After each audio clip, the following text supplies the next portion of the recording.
This is James Lutton for Slothbox, sponsored by the Excelsior Sporting Club. And today I'm joined by Brandan Olbrechts. Have I pronounced that correctly? Yeah, yes, that's right. Yeah, Yeah, lovely. Olbrecht. How are Yeah, you, mate? All right? I'm good, thank you. Yeah, Good not stuff. bad. Just ready for my fight now. So, That's it. Obviously, fight coming up September 2nd. You just mentioned to me off camera there. Camp starts on Monday. So what's it like now heading into camp? What's your mindset? What are you getting ready for? oh, we prepare the same. It's no difference really. Obviously the rounds in sparring and that increase, but other than that, everything's exactly the same. Um, yeah, I'm just excited. Like when you get a fight day, you're like, oh my god, like I just want to get straight back in there. But obviously, there's too much like politics in boxing at the moment. Like, but yeah, I'm excited.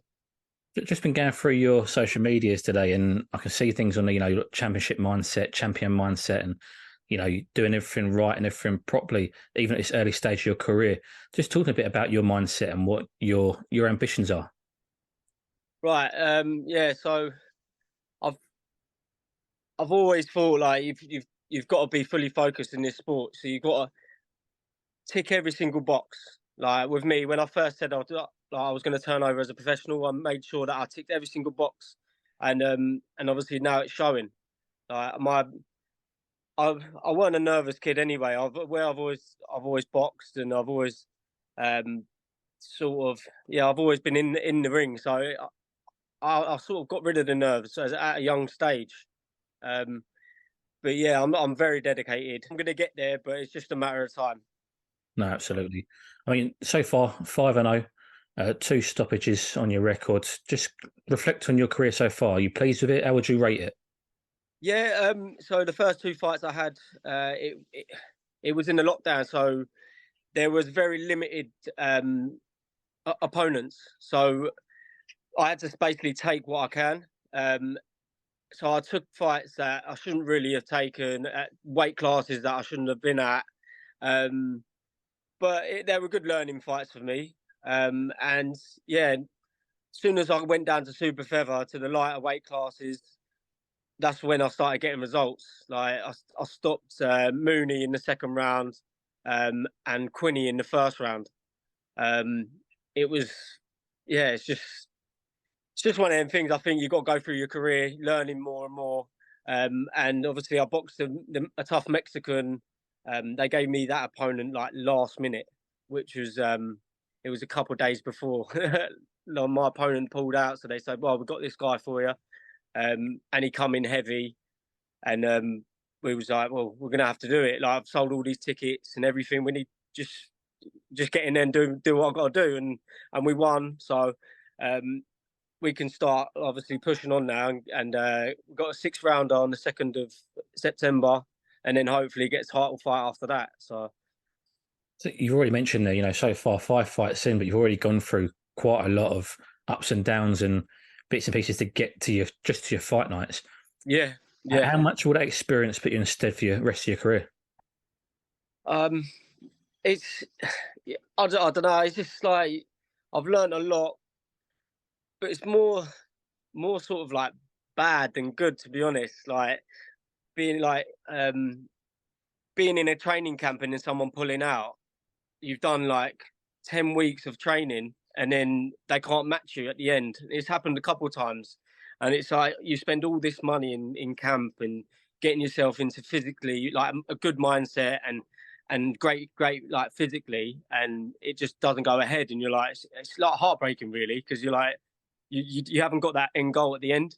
um but I think that's sort of what I've sort of learned in this camp, just to be a bit more open with it, and just to focus, And I think the more the rounds I sort of get into the fight, more I think like yeah, I think you're say like a 10 rounders or 8 or 10 rounders. I think that's when you start getting them set opponents where the opponent's already there and they're not going to pull out. You've got more of a confident opponent there. So No, definitely. And talk to me about your coach, Billy Rumble. You're down at Rumble's gym, and yeah, obviously Billy's very thorough. He's very particularly knows what he likes, he knows what he's doing.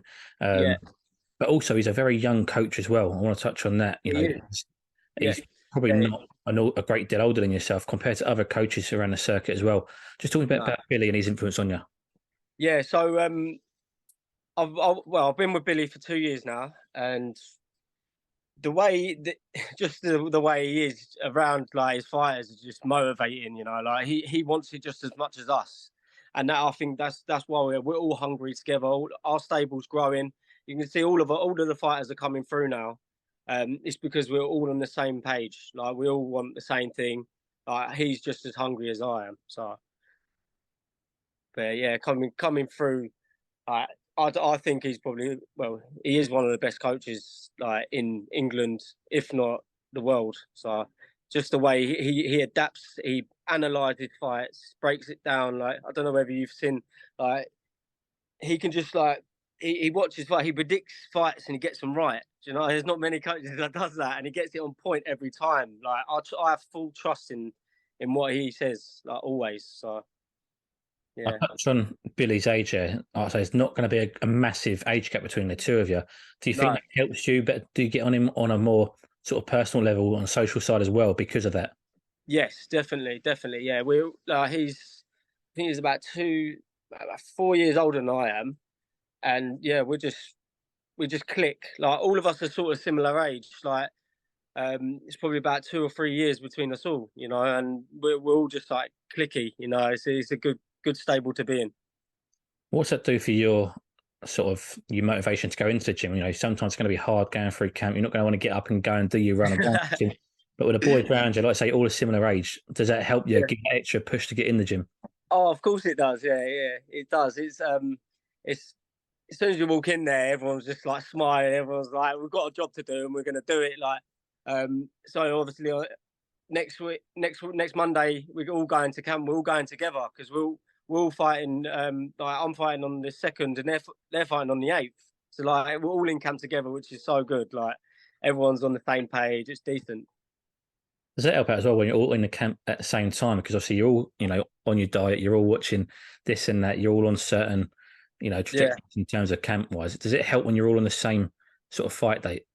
yeah, it does. Yeah, definitely, definitely. Because we're all like because some of the fighters obviously when they're not in camp they'll be just coming in like twice a week, and then there'll be a few fighters that are in camp, and it's just like they're on different stages. So like you see them like flying because they're like near enough sort of end of their camp, and then you're just coming in, you're like feeling it like halfway through the rounds, and you're like, cool, I want to be on that stage again, like. But no, it's good. It's good fun. Like it's always fun in there. They don't like we don't like negativity in the gym. Like it's decent. Everyone's having a good laugh. Talking about positivity in the gym, recently had Roy Jones Jr. in there. Yeah. Obviously, an absolute legend of the sport. What was that like for you to meet Roy Jones Jr.? That was incredible. I didn't even know he was turning up. To be honest, like we was just training in the gym, and the doors just opened, and he's walked in. I was like, oh my god, I didn't know what to say. I was like, what do I do? Like Starstruck, because literally I've watched him from when I was like really really young to like to see him in the flesh is one thing, but yeah, to be able to like talk to him and like yeah, it's crazy, crazy man. I have a photo of him as well. It's decent. Did you get any advice from him? Did you get to watch him coach his fighters? What was he there for? I say because he coaches a lad called Lightning Junior, so Tony Curtis, um, in the States and that, and he was over obviously training him for a fight, and yeah, so he was there obviously doing bits with him in the gym that I was in. So yeah, no, it's good. He's still fighting now, to be honest. Like I thought he had a fight like last week, didn't he? Like He did. crazy. Yeah, it's mental. But yeah, and obviously for yourself as well, at this early stage of your career, to be able to, share the gym with somebody like that, it's Yeah, only yeah, sort of boosts your confidence. yeah, definitely, definitely. Like I'm definitely going in the right direction. Like that's what I say. I want to improve every year. I want to improve. So if it means like oh I didn't fight that day, I'm not going to get disheartened. I'm just going to keep pushing on, and take fights as they come. But my last fight was on Fight TV, and this fight's going to be on Sky Sports. So I'm going in the right direction. Hopefully, a big fight lands soon. Um, but yeah, I'm just ticking all the boxes at the moment. Fantastic. And talk to me about that journey, your plan, your route, your hopes for your career. Let's say revisit this in 12 months' time. What are your Yeah. hopes for? Well, I definitely want my own my first title round my waist at just next year, maybe mid next year. I want to have that title around my waist, and then maybe push on for a British title after that, and then go for like a world title maybe a year or so after that. So I want to get pushing on now. Like I'm 27, I'm not getting any younger. Like, and I feel like I'm sort of ready now to take a step up. So Are you looking to do the same sort of route that your campmate and gym mate Mike McDonald's done with the Southern Area title and things like that? yeah, yeah, definitely. I'm going to go for a Southern area first because I think that's the first stage. As a professional, I think you've got to go that route for your first test. So um, I'll have that. I'll get that title next beginning of next year, and then look at going on something like some European route or the British, and then go on to the world title. So, but then again, you never know. You never know what titles are going to come your way. So yeah, we'll just see. We'll see. That's my manager's job anyway. So Yeah, that's it. That's it. And then just finally, always like to, especially with the younger and the prospects fighters, your sponsors, obviously, they're so important to you at this yeah, stage of your career. But you're probably sick of talking about it. But I've got to mention one of your sponsors, Fake yeah. Taxi. How did that come about?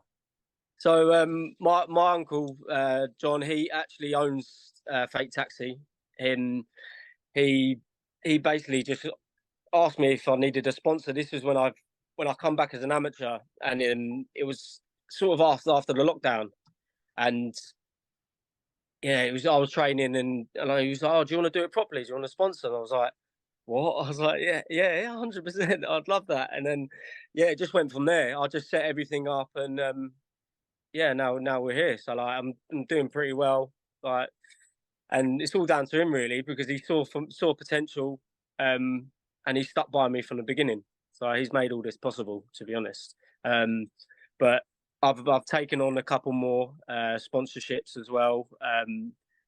Two of my good friends, they both own businesses, so I've taken them on Think Telecom and Efficient Homes. So they're both helping me along the way, the journey, and yeah, I'm looking forward to like getting up there, and then like, obviously promoting their businesses as well. You know, it's a joint effort at this stage.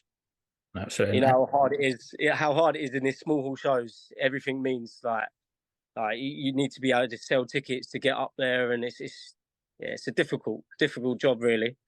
No, absolutely, absolutely. I mean, just how much of a help are these sponsors? Honestly, you mentioned there, obviously, Fake Taxi, with them being such a big brand and a big company name in their industry, has that Yeah, helped you as well get attention and get sort of media, for example? yeah, definitely. They've done a world of good really. Like every time they post me, I get quite a few followers, get quite a few likes on my posts and stuff like that. So it's good.